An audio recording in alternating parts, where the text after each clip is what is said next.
திருவள்ளுவரின் வழியில் வாழ்ந்து வாழ்வின் உன்னத நிலையினை அடைய திருக்குறளோடு நாம் என்னும் இந்த நிகழ்விலே இணைந்திருக்கின்ற உங்கள் அனைவருக்கும் முதற்கண் வணக்கம்.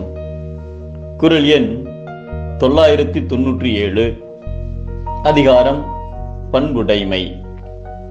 விவேகபுரியை ஆண்டு வந்த ஜனக மகாராஜாவின் அவையில் பிரம்ம ஞானிகளும் சாஸ்திர வல்லுநர்களும் புலமைமிக்க சான்றோர்களும் எப்பொழுதும் நிறைந்து இருப்பார்கள்.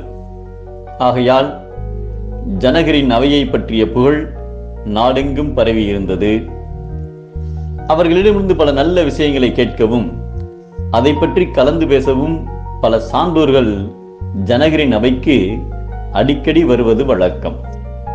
ஒரு நாள் அரண்மனை வாயிலில் ஒரு பிரம்ம ஞானி வந்திருப்பதாக வாயிற்காவலர் வந்து மன்னரிடம் கூறியதும் உடனே உள்ளே அனுப்பும்படி கூறினார் மன்னர். அப்போது சபையில் கூடியிருந்த சான்றோர்கள் உள்ளே வருவது யார் என்று ஆவலுடன் எதிர்பார்த்து கொண்டிருந்தனர். அப்பொழுது புலமை மிக்க பிரம்ம ஞானியான அஷ்டவக்கிரர் உள்ளே வந்தார். அஷ்டவக்கிரர் பிறவியிலேயே உடலில் 8 கோணலுடன் பிறந்தவர். அஷ்டவக்கிரர் உள்ளே வந்ததும் அவரது கோணல் தோற்றத்தை கண்டு சபையில் இருந்தவர்கள் ஏளனமாக சிரித்தார்கள். அவர்களின் சிரிப்பு ஆரவாரம் ஓய்ந்தபின் அஷ்டவக்கிரர் அவர்களை விட அதிகமாக சிரித்தார். ஆனால் ஜனக மகாராஜா மட்டும் அஷ்டவக்கிரரின் பெருமையை நன்கு உணர்ந்திருந்தார். ஆகையால் அவரை சாஷ்டாங்கமாக பணிந்து மரியாதை செய்து வரவேற்று ஆசனத்தில் அமரச் செய்தார். அதன் பிறகு அஷ்டவக்கிரரிடம், இந்த அவையில் இருந்தவர்கள் உங்களை பற்றிய அறியாமையால் சிரித்தனர். ஆனால் தாங்கள் சிரித்ததற்கு காரணம் என்ன என்று கேட்டார். அதற்கு அஷ்டவக்கிரர், ஜனக மகாராஜாவே, உங்களுடைய சபையில் ஞானியரும் வேதியரும் சூழ்ந்து இருப்பார்கள்.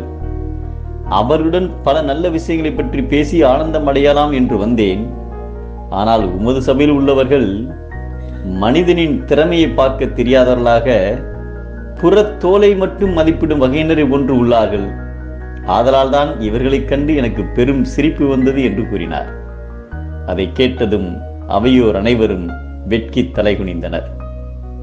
அறத்தை போன்று கூறிய அறிவுடையவரானாலும் நல்ல மனித பண்பு இல்லாதவர்கள் மரத்திற்கு ஒப்பானவர்கள் என்பதை அறம்போலும் கூர்மையரேனும் மரம் போல்வர் மக்கட்பண்பு இல்லாதவர் என்கிறார் நம் தெய்வப்புலவர் திருவள்ளுவர். மக்கட்பண்பு இல்லாதவர் பயனற்ற மரம், மக்கட்பண்பு உடையவரே மனிதத்தின் வரம்.